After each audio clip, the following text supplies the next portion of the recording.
Okay, happy Monday to everybody. We are now doing the book of Ruth, chapter 2, and we're paying a lot of attention to our theme, which is separating the wheat and the barley and the chaff. And we are learning about reaping and gleaning, and how does that relate to us spiritually, and how do we understand separating the good and the bad? Because in chapter 1, Naomi was actually looking at her experience where she went out full and came back empty, where she had a husband and 2 sons, and now she has no male relatives directly related or close to her. Yeah, she's got this kinsman redeemer, which she's like, aha, let's bring this guy into the fold. And so she uses Ruth to catch his eye because they need this kinsman redeemer, which is why they went back to Judah. Because as women in that society, not only women, but they were widows, and Ruth had a third category to fight through, which was the foreigner. And Naomi had to help them dig themselves out of this hole where she felt God left. Ruth is like, no, I'm still close. I'm still here. I understand the Jewish beliefs, and I'm in for the long haul. So we've got a huge party here today. Yay, this is the most we've had right now. So Ruth chapter 2 is all about Naomi and Ruth understanding who this kinsman redeemer is and how he works to benefit them, and not only rescue the women, but rescue Elimelech's line, because they need that to keep the property in the family. So I will go ahead and read that. And I told you guys earlier what the cross references were. So if those of you who want to pay attention to the cross references and put a bookmark in, we're looking at Leviticus chapter 19, verses 9 and 10. We're going to look at Numbers chapter 27, verses 1 through 11. And then we're going to look at Deuteronomy chapter 25, verses 5 to 10. And each of those give us a historical perspective that these Jews had, where they had their laws based on what was in the Torah, and they behaved based on what was in the Torah, and that's Leviticus, Numbers, and Deuteronomy. And this is also noted in James chapter 1, where what you do affects the least of these. What you do is the purest form of faith, is taking care of the orphans and the widows and the poor. And that's exactly exemplified in Ruth chapter 2 here. So I'll read. Naomi had a relative on her husband's side, a prominent and wealthy member of Elimelech's clan, whose name was Boaz. Ruth, the woman from Moab, said to Naomi, let me go into the field and glean ears of grain behind anyone who will allow me to. She answered her, go, my daughter. So she set out, arrived at the field, and gleaned behind the reapers. She happened to be in the part of the field that belonged to Boaz from Elimelech's clan. When Boaz arrived from Bethlehem, which is Bethlehem in Hebrew, and the key part of this is kind of ironic or just works with the theme, Bethlehem means house of bread, which is kind of cool because this whole story is wrapped around the idea of wheat and barley and bread and that sort of thing. He said to the reapers, Adonai be with you. And they answered him, Adonai bless you. Then Boaz asked his servant supervising the reapers, whose girl is this? The servant supervising the reapers answered, she's a girl from Moab, who returned with Naomi from the plain of Moab. She said, please let me glean and gather what falls from the sheaves behind the reapers. So she went and has kept at it from morning until now, except for a little rest in the shelter. So basically, she's a hard worker. She works all day, And it'll prove evident at the later in a few verses how much she collects at the end of one day, which is amazing. It's hard work.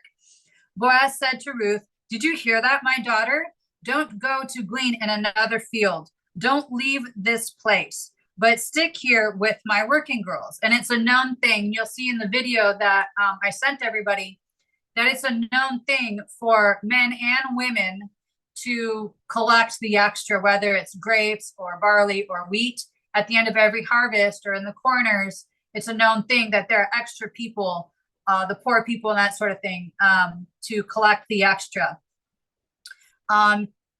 He said, Boaz said to Ruth, "Did you hear that, my daughter? Don't go to glean in another field. Don't leave this place, but stick here with my working girls. Keep your eyes on whichever field the reapers are working in and follow the girls. I've ordered the young men not to bother you. Whenever you get thirsty, go and drink from the water jars and the young men have filled."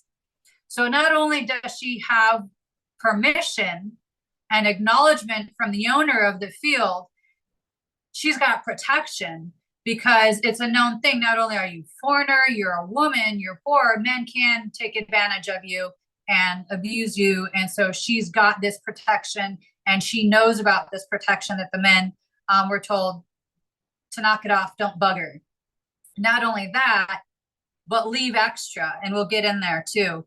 But she fell on her face, prostrating herself, and said to him, "Why are you showing me such favor? Why are you paying attention to me? After all, I'm only a foreigner." Boaz answered her, "I've heard the whole story, everything you've done for your mother-in-law since your husband died, including how you left your mother and father and the land you were born in to come to a people about whom you knew nothing about beforehand. May Adonai reward you for what you've done. May you be rewarded in full by Adonai, the God of Israel, under whose wings you have come for refuge."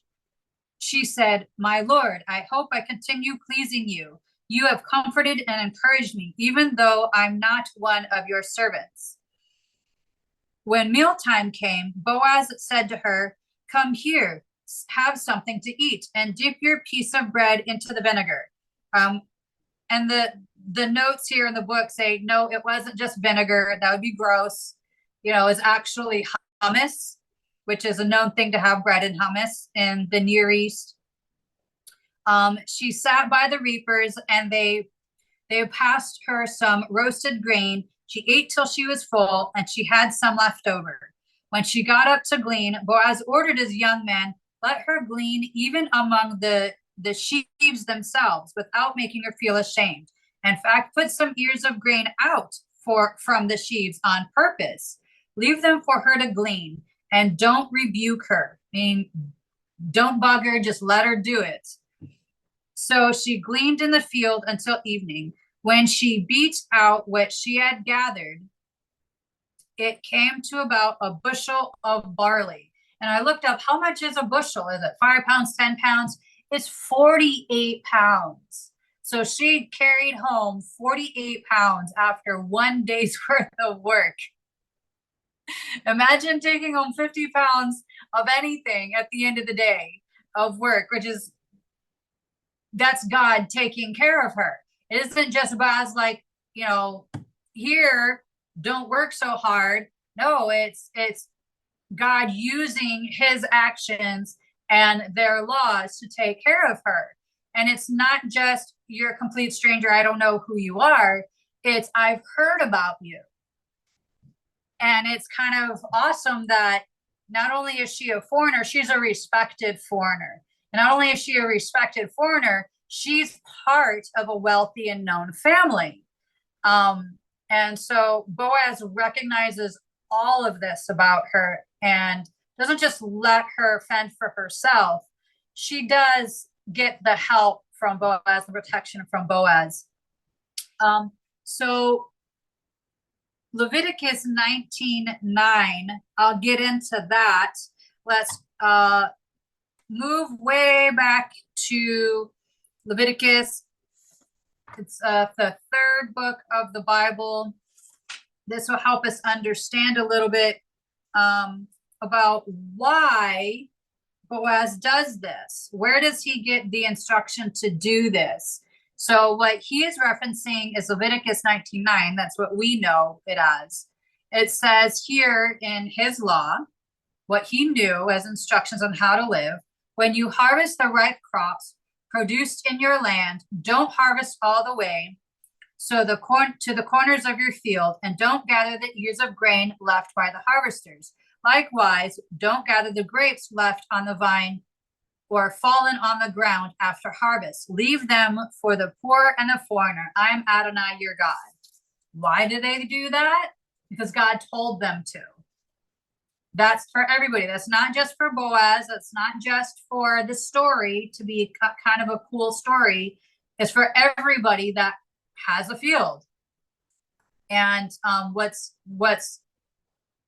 good about this time, this harvest time, which is normally the spring, they've got barley first, they've got wheat, and they've got grapes for wine, obviously, and they all kind of overlap a little bit. And so this is a busy time. So it's important for them to not go back to get the things that are left. It's necessary to feed the poor also and the foreigner. So those are the legal instructions so that society can stay moving, so that everything can just stay flowing the way it's supposed to, and society can just take care of each other. That's what they believe. It's not just mandated to be a duty. It's mandated so that society can everybody can have something. And then Numbers 27, verse 1. I'll go into that. We've got this here. It's Numbers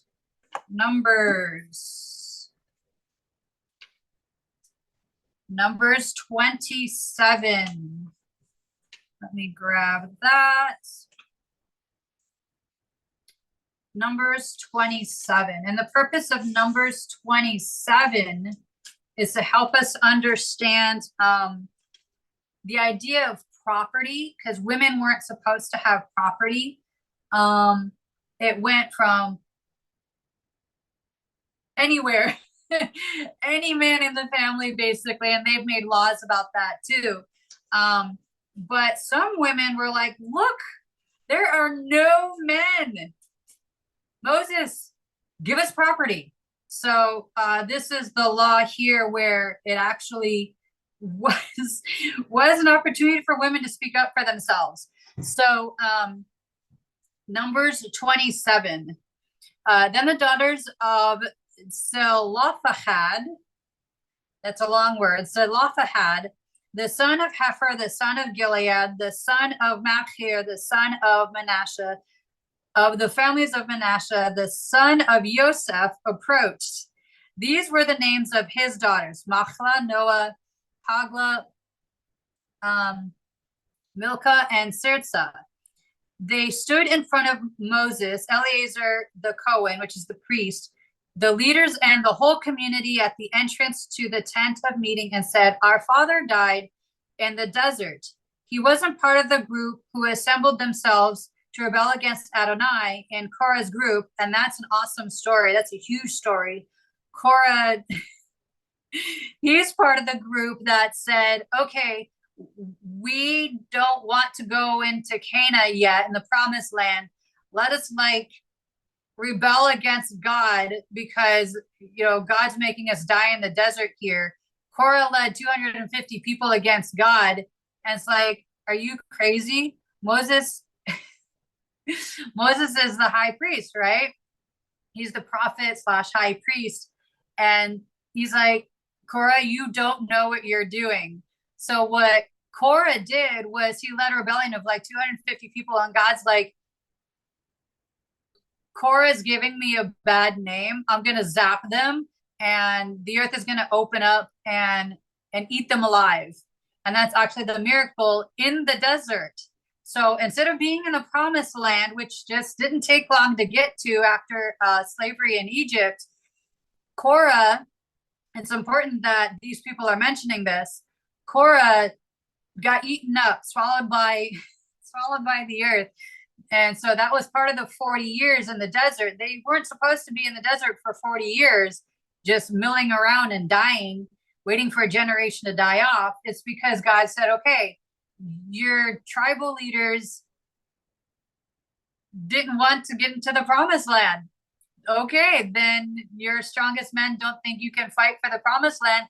You'll roam for 40 years in the desert, because that's 40 years for a day. Each of the tribal leaders were in the promised land for 40 days spying it out.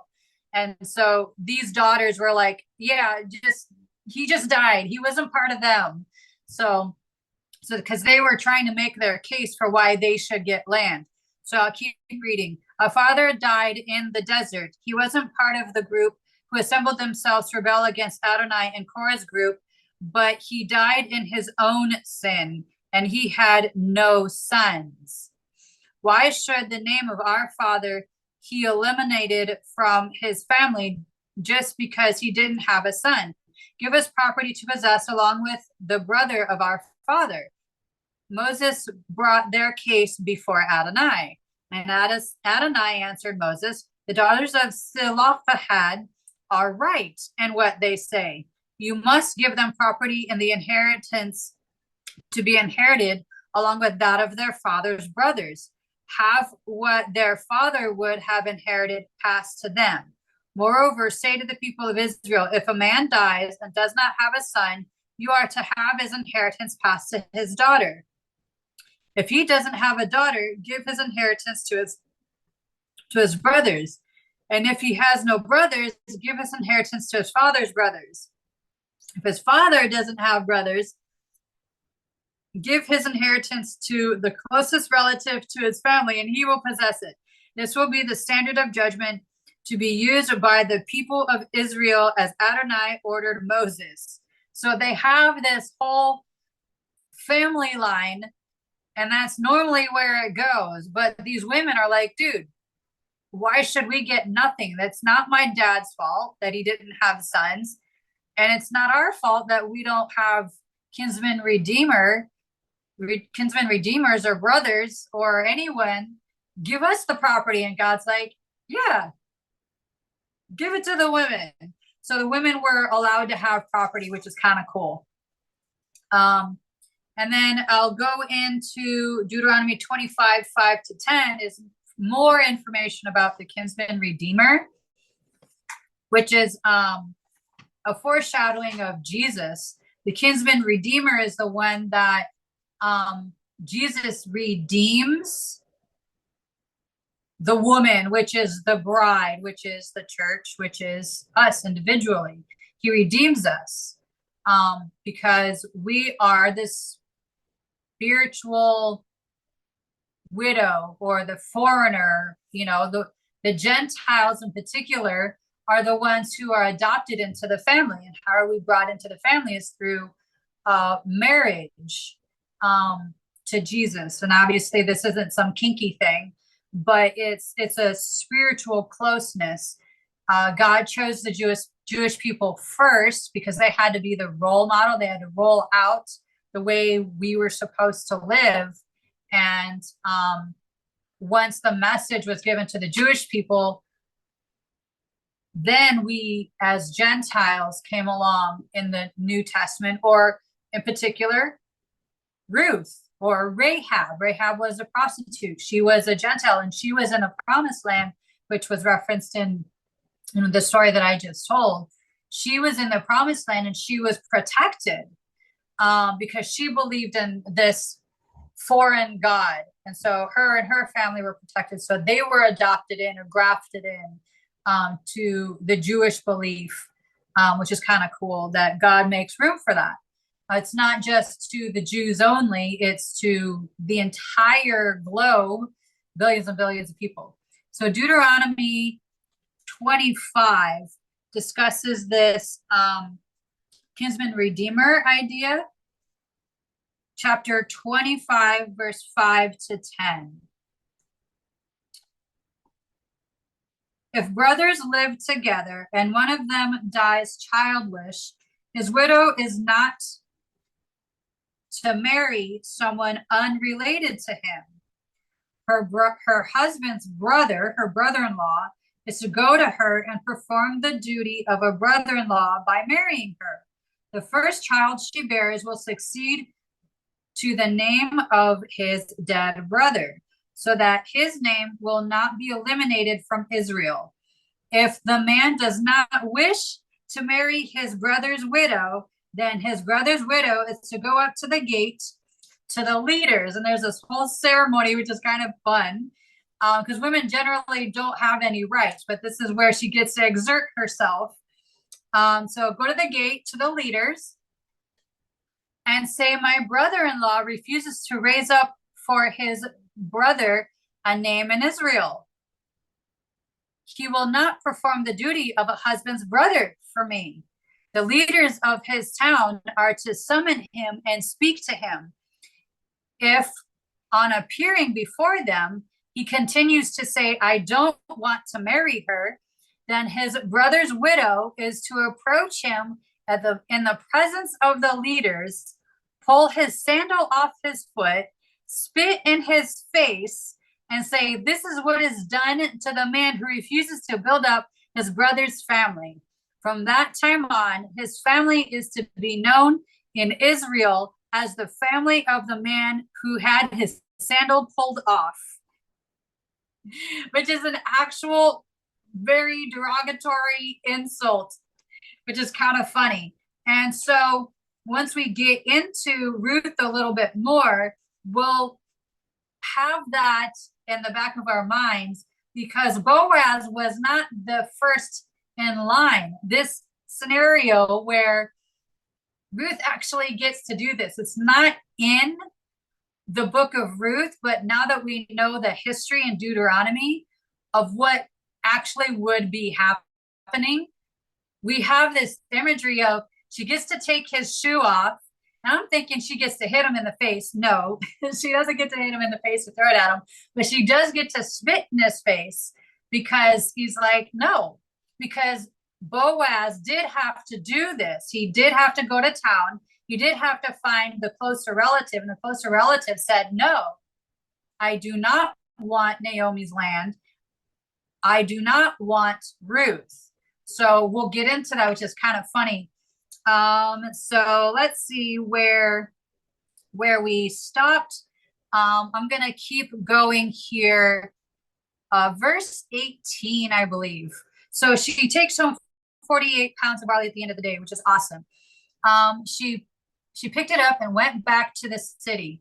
Her mother-in-law saw what she had gleaned, and Ruth brought out and gave her what she had left over after eating her fill. Her mother-in-law asked her, where did you glean today? Because she was just so impressed with how much she had. Where were you working? Blessed be the one who took such good care of you. She told her mother-in-law with whom she had been working. She said, the name of the man with whom I was working today is Boaz. And a light bulb goes off in Naomi's head. And Naomi said to her daughter-in-law, may he be blessed by Adonai, who has never stopped showing grace, neither to the living nor to the dead. So she's saying, not only is this good for us, this is good for the lineage of our husbands, right? So this is good news. Naomi also told her, the man is closely related to us. This is good news. He is our kinsman redeemer, or our redeeming kinsman. He is one of them. But the woman, Ruth, the woman from Moab, said, moreover, there's more news. He even said to me, stay close to my young men until they've finished my harvest. Naomi said to Ruth, her daughter-in-law, that's good, my daughter, for you to keep going out with his girls so that you won't encounter hostility in some of the other fields. That's great. You've got one place to go and you know where you're going to go every day. So she stayed close to Boaz's girls to glean until the end of the barley and wheat harvest, and she lived with her mother-in-law. This is good because it's kind of cool. It sets them up for the rest of their lives, basically. It sets things in the motion, not just for the women, because this is a small, mundane story, which it seems like, why would God care about whether this foreigner or this widow mattered? It's the bigger picture, because David comes out of their lineage in just a couple of generations.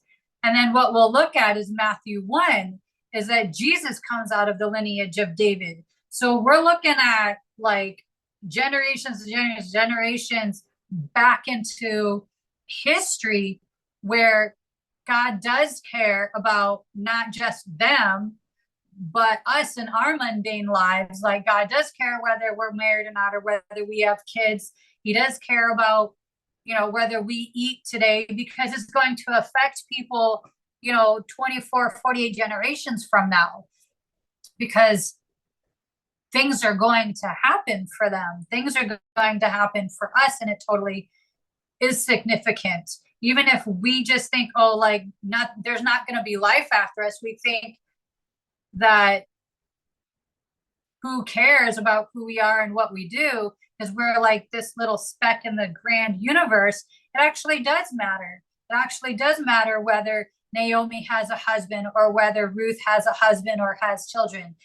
It means something for the rest of humanity, because Jesus came out of it.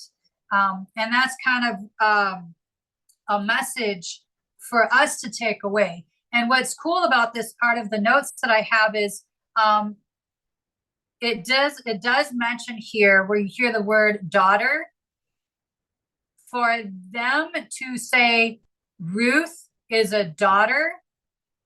It's a legal term. It's not just a term of endearment. There are legal ties in that reference. It means she is the daughter of Naomi, and anything that Naomi deserves, Ruth deserves. And that's a benefit, because she's been part of the Jewish religion for at least 10 years, because she was married to Naomi's son for 10 years. And that's earned her status in society, because Elimelech had status in society. He was wealthy. So, and that's obvious to us in verse 1. Naomi had a relative on her husband's side, a prominent and wealthy member of Elimelech's clan, Boaz. Boom. That just sets it up for us to be like, these aren't nobodies. These are crazy people in society in Bethlehem. And so when your reputation matches not just your wealth, but your kindness, that's a double whammy. That's amazing. And then, so not only does it help Naomi, it helps Ruth, because she is grafted in to Jewish upper echelon. So what she gets is because of not only the Jewish society standing or stature, it's because she's kind, and it goes hand in hand. And that's really important, because it gets Naomi out of her funk, because it wasn't enough to be part of the chosen people, because she felt God turned her back on her. But she has these light bulbs go off, like, boom, we're going to go back to Bethlehem. And then another one, boom, oh, you're gleaning in the field of Boaz. God is taking care of us. This is working out. And then in chapter 3, she gets another light bulb that goes off.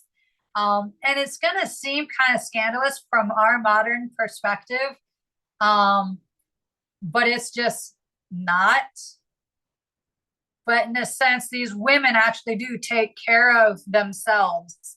It's kind of a feminism before feminism type of line of thinking, which is kind of cool. So if anyone has any questions, please throw some questions out. If you don't, that's cool. I'll pray us out, but I'll give you a second to comment. I'm gonna make some noise. I have to run away. Okay, so is there any significant relation between the names Bethlehem and Elizabeth, even Bethany, Bethesda, or some Bethel? In that given order, Bedlam seemingly in some dialect for House of Lam and House of God Oath as Seven and House of Few Produce, perhaps rare, and House of Mercy, perhaps Flow of Water, and finally Bethel as in House of God.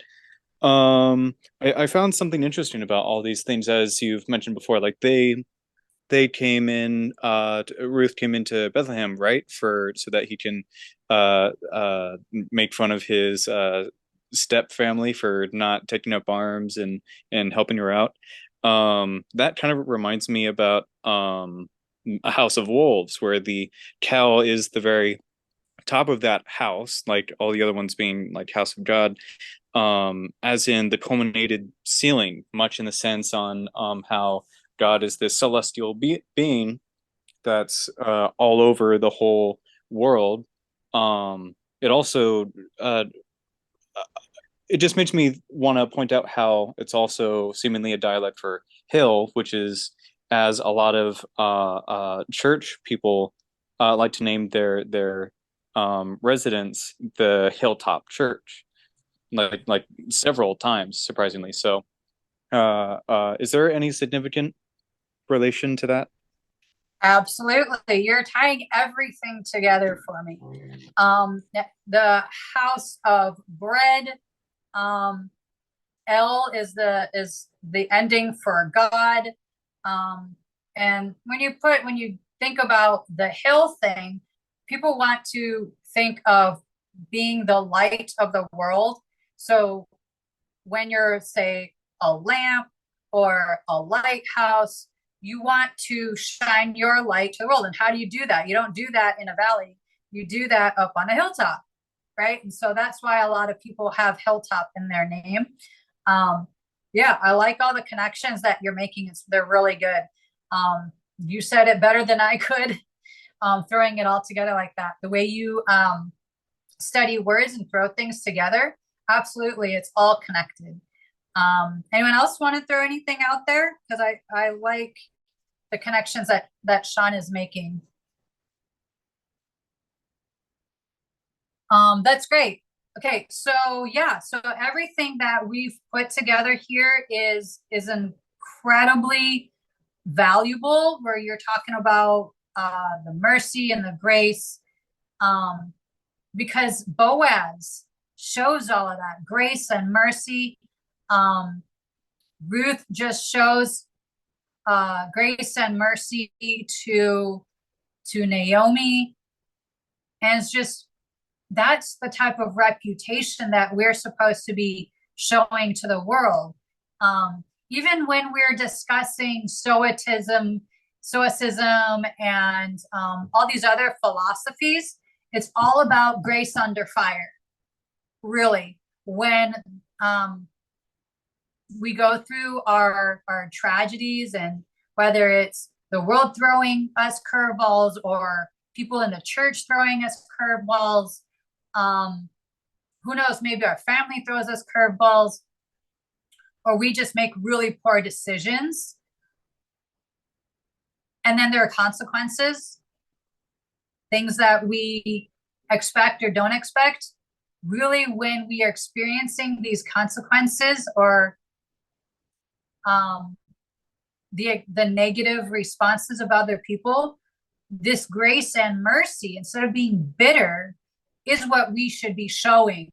And there's a lot of philosophies out there, not just Christianity and that religion, but there's a lot of, even in Buddhism, it shows how we are supposed to live when we've got people that seemingly are purposefully against us, whether it seems like God is against us or family or friends against us, right?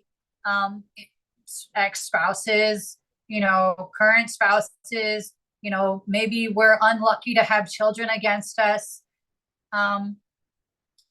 Life is all about how do we carry ourselves through the traumas or through the dark times. It's Hanukkah right now, and there's question out there: how can we celebrate Hanukkah when this war is going on? And the answer is, this is the perfect time to celebrate Hanukkah, to be the light of the world through the darkness. This is the perfect time. It's easy to be the light of the world in peacetime. It's the best time through the darkness, through war, where we can show evil people that we can still let our lights shine. It's not good to show or light candles in the middle of the day. No one can see it. It's at sunset and it's through the night that the light is shown. And that's when we need to show up the most, is when people are going through their dark times. And that's what Boaz did, and that's what Ruth did for Naomi. Being a redeemer or that light for someone who's going through a dark time, that's where our light matters the most. And then where do we get our light from? It's from God, right?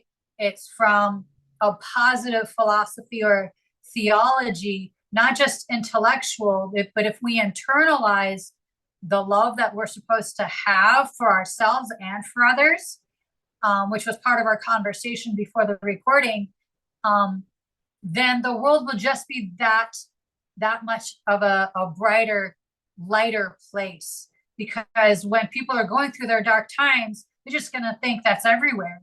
And we shouldn't be thinking that. Just a smile or a laugh, brighten someone's day, no matter how big or how little you can do that. Do it, because people need that, right? Because you never know when someone's going to decide to hurt someone because of their pain or hurt themselves because of the pain they're going through. And so I want to leave us on this note where this morning I went through this positive message I left with Troy today as he left the car. I said, we're going to go through my little sermonettes. And what I wrote a couple of months ago were these little topics. A was for attitude. And I said, A is for attitude, not just your good attitude, but try to positively impact the attitude of other people around you. And the way you show a positive attitude is you make people laugh, not just smile, but try to make people laugh. And that's a song. And so I just want us to go away with that message of make someone laugh today. I know it's about dinner time and the majority of the day is gone, but if there's a way that we can make someone laugh today, it can possibly help them experience something positive today, because maybe someone hasn't laughed yet today, or maybe you haven't laughed yet today. I want us to find something to laugh about. So, yeah, that's kind of the message going away from today. We're going to meet again on Saturday at 4:00 on the Sabbath. We'll do this message again on Ruth chapter 2. And so if you want to bring anybody, invite anybody, please go ahead and do that. I'm going to close in prayer. Dear Heavenly Father, thank you for this wonderful day, for us to think about the positives and the negatives, the philosophies and the theologies that are out there that help us all be better people, and not just say we believe things, but show that we believe certain positive aspects of life are worth showing and doing, not just letting our words betray us and showing that we say one thing and do another, but let our words expose us in a positive way that we do care for each other and ourselves. right? There's room for both. In Jesus' name, amen.